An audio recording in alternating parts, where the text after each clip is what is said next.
Hey, my name is Chris. I go by Permaculture FX Online. I want to welcome you to the January 2025 monthly question and answer. So our goal with this time is to go through some questions that are pretty common for most homesteaders, backyard gardeners, permaculturists, hobby farmers. And these questions are supplied every month by our Patreon community. So I'm so thankful and want to say thank you and express gratitude to those of you that are part of the Patreon community, are enjoying the classes, the PDFs, and the content that is put up online there every month. So the last couple classes that we've had there, we've got 5 ways to prepare the land for planting, the top 10 soil amendments class, and then how and when to use those amendments, and then also the intro to medicinal and culinary uses of the ginger and turmeric varieties and families. So if you have never checked out Patreon, you're more than welcome to give that a go. There is a free 7-day trial, so even if you don't want to sign up long-term, you can sign up for the 7 days,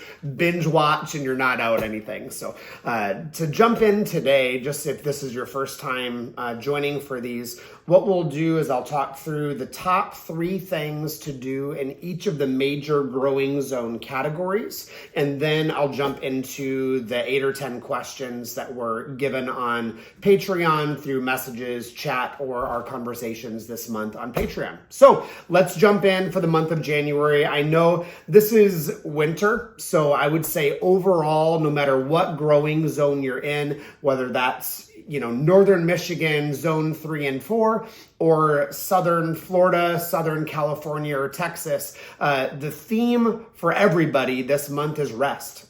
Just rest. Granted, in some places like California or Florida, it is warm year round. So we have to learn to train ourselves to garden and do life at a marathon pace and not a sprint like we would need to do in the Midwest. So the pacing is a little bit different, but I would say the overall theme is literally to rest. I was thinking this month about the Native American names for the different full moons of the month. And so the January full moon, they traditionally would call the wolf moon, not because the wolves are in mating season. It's the primary season for the wolves to be out and active. Actually, it's kind of the opposite. January traditionally for the wolves and for their pack is a time of hibernation. It's a time of rest. It's being in the den. You go out to get food, but it's really a time of rest. And so when we hear wolves howling in the month of January, it's not necessarily because they're in mating season trying to attract a mate. It's they're declaring, this is my territory. This is my home. This is my time of rest. Stay back, beloved. So this month, no matter where you are, I would encourage you in the garden, around the homestead, in the farm, to rest as much as you are able. Now, granted, cows still need to be fed. Chickens still need to be maintained. A couple weeds are going to need to be pulled, but rest as much as you can. So if you're in USDA zones 3 through 8, what are the most important things that you should be doing right now in the garden or in the food forest? So in those colder zones, I would say the most important thing that you can be doing would be your winter fruit tree pruning. No matter what fruit trees you have in USDA zone 3 through 8, this is the time to be doing that. Now, there is a much longer tutorial and video. It's a 2-part one in Patreon if you want to know how to do it, get a full tutorial on it. But in general, if you have not started pruning your fruit trees, January, February is your time to be able to do that in those colder growing zones. The second thing that I would recommend doing is spend time ordering your seeds online. That way you're not competing with the springtime rush. It's if you want, especially those rare varieties, the ones that are a little bit harder to get, you want to get some of the deals. January, February is really the time to start placing those orders and snatching up those more rare seeds that are in a shorter supply. A couple things that I would recommend looking for when you're seed shopping would be obviously organic, but the first term is called locally adapted. So when you're buying a locally adapted seed, what that means is that it's been grown for a couple growing seasons, a few generations in one particular locale. So that seed and the DNA of that plant starts to adapt and get used to that particular growing zone. It adapts to maybe the nematodes in the area or the types of blights that are common. They become more disease resistant, they become hardier, and usually when seeds are locally adapted, they're saving the best of the best. They're saving that top tier year after year after year to be able to maintain the best possible genetics in those seeds. So I would look for organic. I would look for something locally adapted if you can. Now, the third term may be new to some of you. It's called a landrace seed. Now, what landrace means is that it's saved generation after generation or year after year. However, we encourage the open air pollination. So for example, the Seminole pumpkin is a great model for this, because when you look at a Seminole pumpkin, depending on what buyer you get a Seminole pumpkin from, the color is going to be different. The shape is going to be different. Some of them look like a butternut squash. Some look like a perfect little Cinderella pumpkin.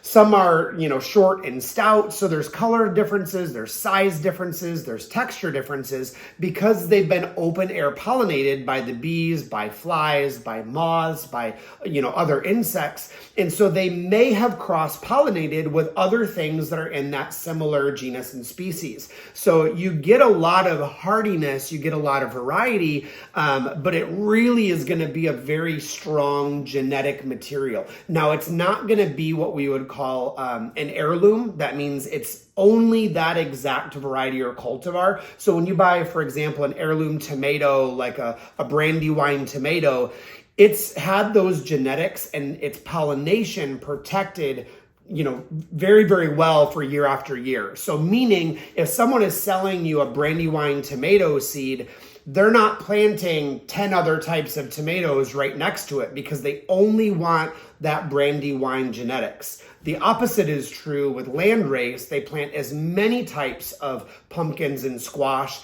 and then they collect seeds year after year from those Seminoles in order to encourage a stronger genetic stock. So many of the beans, peas, legumes that were saved generation after generation from the Native American tribes, those were done through a landrace methodology. So third thing that I would be doing in zone 3 through 8, turn your compost piles and plant bulbs in between snows and during those thaws and the freezes, So obviously most of the year in USDA zone 3 through 8, this time of year, the ground is frozen solid. So when you get that little window in between where, I can get my shovel in a little bit, go turn your compost pile and throw a couple more Dutch bulbs in the ground. So Dutch bulbs, things like crocus or muscari or daffodils or tulips, things like that are going to give you that pop of color in the spring. You're never going to be sad about it. If you see them on sale at a box store or online, buy 3 more packages and put them in the ground. You're never going to be sad that you planted more Dutch bulbs over the winter, because when they start blooming in the spring, one, it's beautiful. It helps break the mundane of the winter, but it's also really good for those native pollinators and the honeybees to give them a good source of pollen and nectar very early on in the season. So that's USDA zones 3 through 8. It's winter fruit tree pruning. Number 2 is ordering seeds online. And then 3 is during those thaws, compost piles, and planting spring bulbs. So those of you that are in the warmer climate zones, whether that is, California or Texas or Florida, USDA zones 9 through 11, most of our tasks are going to be fairly similar. So the first thing that I would recommend doing is getting ready for the second round of annual vegetable gardening. So normally, in the Midwest, you get one season. In Central Florida and South Florida, we kind of have 2 annual vegetable seasons. The first round of planting is like late fall. And then now January, February is when we get ready for that second round of winter gardening.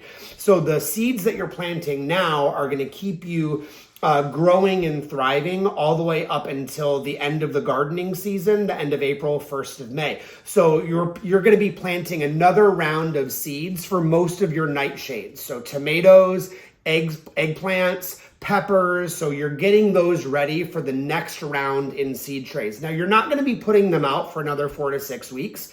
But you do need to start planting your seeds for the next round of spring gardening. So if you are planning, listen carefully, if you are planning on having a spring garden in Florida, you need to be planting your trays now. So you have a very, very short window to be able to do that. Otherwise, it's probably not going to have fruit ripe for you before the rainy season starts and things go dormant again. Second thing that I would be doing here in 9 through 11 is protecting the fruit trees that need that frost protection on an as-needed basis. So there's a free blog for that on permaculturefx.com. In the search bar, just type in the word protect, and you'll get an article that comes up as to what trees need to be protected, how you should protect them, and a few things not to do when you're protecting your fruit trees, because there are definitely things that you do not want to do. Using tarps is one of the primary things, and I'll tell you more about why in that actual class. The third thing that I would do, one more thing on the protecting fruit trees.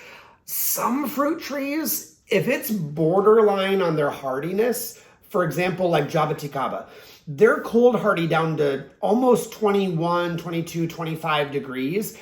If it's like 33 degrees, I'm not going to cover those up because I really want them to harden off and get used to those colder temperatures. It kind of helps their bark get a little thicker, so to speak. They get a little bit thicker skin so they can withstand those harder freezes. So if it's a borderline temp, I'm probably not going to cut them back. Now, if it's below their freeze point, then yes, I am definitely going to be covering them. But if it's right on or 1, 2, 3 degrees above the freezing point, I'm not covering them on purpose because I really do want them to harden off. So the last thing that I would be doing in USDA zones 9 through 11 this time of year is if you are wanting spring blooms for Easter. So you have friends and family coming for Easter. You want to do something special. You've got kids coming to Florida. Your grandkids are coming back to Florida. Right now, for the next 2.5, 3 weeks is when you need to be planting cosmos, zinnias, sunflower, celosa. Those are the annual flowers that you want to be planting now by seed if you want those special blooms when they arrive around Easter time. So I do like to time my blooms. So I always plant in August if I want the fall blooms for, Halloween or Thanksgiving table. But right now is your time to be planting the zinnias, the cosmos, sunflower, celosa, that sort of thing, if you want things to be real special for Easter. If you don't care and you're going to buy your flowers anyway, disregard that and go back to your winter hibernation. So I'm going to take a little sip of this coffee here, and then we're going to jump into the 10 questions for the month. So question number 1, and again, these are all taken from the Patreon community. Some of the questions were put in our chat, some were sent as a DM, some were sent to me as a text, but that's where all of these questions come from. So question number 1, when pruning Mexican sunflower, first of all, should I do it now? And second part is, what part of the Mexican sunflower do I prune back? So first of all, should you do it now? The answer to that is the famous response, it depends. If you are wanting your Mexican sunflower to be a windbreak for a more cold sensitive tree, so for example, your Mexican sunflower is on the north or the east side of an avocado or a mango, no, I probably would not cut that back right now, primarily because I need that biomass above ground in order to protect my tree from that frost. So if you're just using it as biomass, then yeah, now is a great time of year to be cutting those things back. At the very least, cut back the green for sure. The green parts of Mexican sunflower, both the Tithionia rotundifolia and diversifolia, all of the greens of that material can be used, safely as biomass. The caveat to that is if you are cutting back the brown and hardened off ends of the Mexican sunflower, like the Tithionia diversifolia, that can self-root. So if you're cutting the brown part off right now, you want to make sure that's good, dry, and dead before you bury that in the ground to sequester that biomass. Otherwise, you could be self-rooting around the base of your fruit trees, and ain't nobody got time for that. If in doubt, just like things like bamboo, you could run the Mexican sunflower through a small chipper and it's going to be fine. Or better yet, feed it to cattle and livestock and let them compost it for you. Excuse me. Question number 2. When do I cut back grasses? Things like Napier, vetiver, or lemongrass. And then what do I do with them when I cut them back? Practically, you can cut any of those grasses back right now. I would not personally cut all of them back right now because a lot of those plants are where native insects, butterflies, caterpillars, and other types of larvae are overwintering with their eggs. So I don't necessarily want to cut all of that back and then destroy, that flush of native insects for the springtime. So I'm going to cut back in moderation, really. Anytime from now until the end of February, you can really cut back those grasses. So I try to stagger my cutting back of Napier, vetiver, lemongrass, just so that way it does preserve that native habitat. The other reason I do that is honestly practical visual interest. Lemongrass this time of year is a really pretty red and burgundy color. Those grasses like vetiver are dried back. They've got a pretty dried plume on them. So I've seen people braid around the outside of them or just tie a big bow on them for, the winter. But it does provide some visual interest for humans, and it provides some great habitat for native wildlife. So when you do decide to cut them back, I typically would just use it as a chop and drop. Now, if it's in a not decorative area, you can literally just chop it and drop it. If it's in a more, decorative or visual, highly trafficked area, then I would cut those down and then cover them up with some compost and wood chips on top. So actually the next week, I'm going to be at a couple friends' houses cutting some of their vetiver down, and then we're going to put a layer of contractor paper on top, followed by a little bit of wood chips, and then it will compost directly into the soil. Question number 3. Is it okay to cut back moringa right now? If so, how? Yep, you can absolutely cut back your moringa right now. Honestly, moringa for most people right now is a hot mess. It's really sticky. It's really leggy. It does not look attractive at all. If there's any growth left, it probably doesn't have nearly as much nutrients and moisture that's flowing in it. So it's, it's still usable, but it's definitely a good time of year to cut it back and give it some shape. I also like to cut it back this time of year because when the springtime comes, it really forces that tree to give you a very, very strong green flush. You're going to get stronger branches, a healthier tree. You're going to have less dieback on the tree overall if you do cut your moringas back. Now, you can choose to cut it back, coppice it all the way down to the ground. I personally like to pollard mine, which is kind of like committing crepe murder. Just leave a 3-4 foot stick and then just cut it off right there. You just get a healthier flush of growth, and honestly, it just looks more visually attractive. I seem to get a lot more green growth and biomass when I do the pollarding method. That's my personal experience. Number 4, what is the best way to cut back sweet almond, Turk's cap hibiscus, and firebush? I would say harsh. I would always try and leave about 3 feet of it, above ground, but I like to cut them back really heavy this time of year. In fact, was it yesterday or the day before yesterday? I had a Turk's cap hibiscus where I used to live, and it was probably 10 or 12 feet tall, and I cut those lanky stems. Even though they're flowering, I cut them back to about 3 feet. It's going to look a hot mess for a while, but it's going to come back really thick, really full, and flower pretty quickly. There's a pretty good turnaround on the flowering cycle on those particular varieties. And honestly, it's better for the overall health of the plant. Now, what do you do with those cuttings? Now, if it's the Turk's cap hibiscus, I feed those to cattle and livestock. So my friend Dave was there, and he was, having me stack them over by his truck because he was going to take them down to the cows and feed them to livestock. So you can feed the Turk's cap to cattle, to horses, to donkeys, to goats, to sheep, lions and tigers, and bears, oh my. The last three of them probably are not going to eat it that much, but most of those animals, especially ruminants, are going to love the Turk's Cap. Now, firebush, I'm not going to be feeding that to livestock. That's mostly going to be chop and drop. Sweet almonds, livestock doesn't really touch it. I think it's the rough texture of the leaves. It just seems to irritate them. So most of those I'm going to cut back. So again, I would do the harsh cutting down to 3 or 4 feet, give it a really good shape. So that way, when that new fresh flush comes in the spring, you've got a really good shape to your tree again. I mean, I love Turk's Cap hibiscus, love sweet almond bush, love firebush, but they can get a little out of control. They can get really big without a little bit of involvement on our end. Question number 5, how do you add mulch to areas with ground covers? Things like perennial peanut, sunshine mimosa, frog fruit, etc. I guess I would follow up that question with a secondary question, meaning, do you really need to? And the reason why I say that is the purpose of mulch or wood chips is twofold. It's to cover the soil and protect your microbiome. And then secondly, to be adding nutrients, things like nitrogen, back into the soil. Really, those ground covers, specifically perennial peanut and sunshine mimosa, those are accomplishing both of those goals. Now, if the look is aesthetics, if that's the thing that you're going for, then yeah, you're going to need to add some wood chips into that to dress it up a little bit.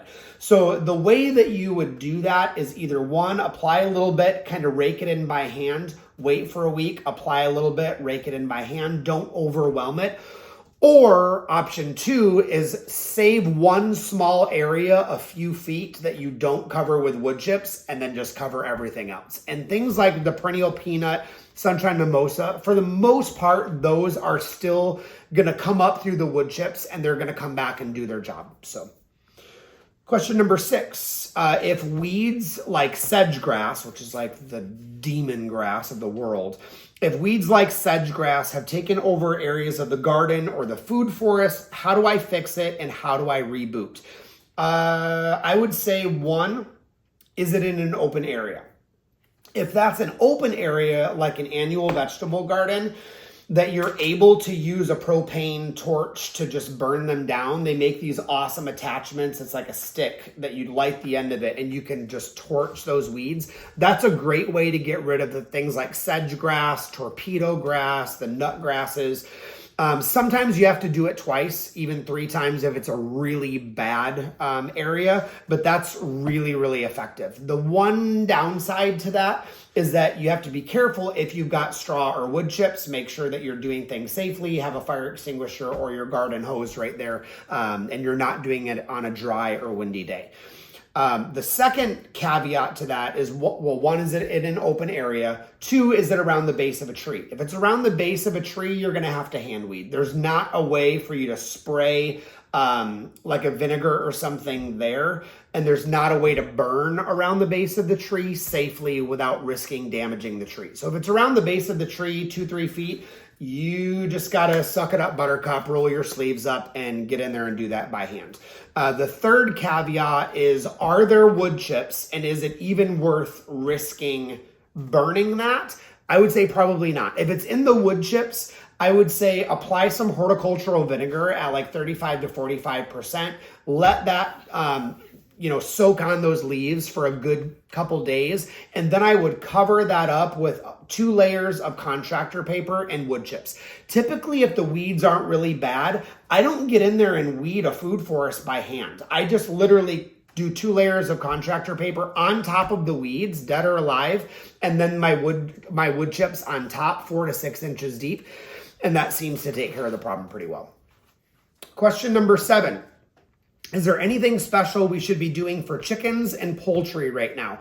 That depends on what growing zone you're in. If you're in USDA zone 3 through 8, remember we want to keep them nice and warm over the winter because you should never, ever, ever, ever be using heat lamps and heaters in your chicken coops, in the barn, or around the farm in that way. I've seen, and I know personally, many people who have lost chicken coops, who have lost sheds, even a couple who have lost entire massive barns because of heat lamps. Please do not use them. Even in northern Michigan, I can tell you from experience, it is totally unnecessary to use heat lamps. Instead, feed the birds things like suet cakes, healthy fats, animal fat from carcasses or hunting season.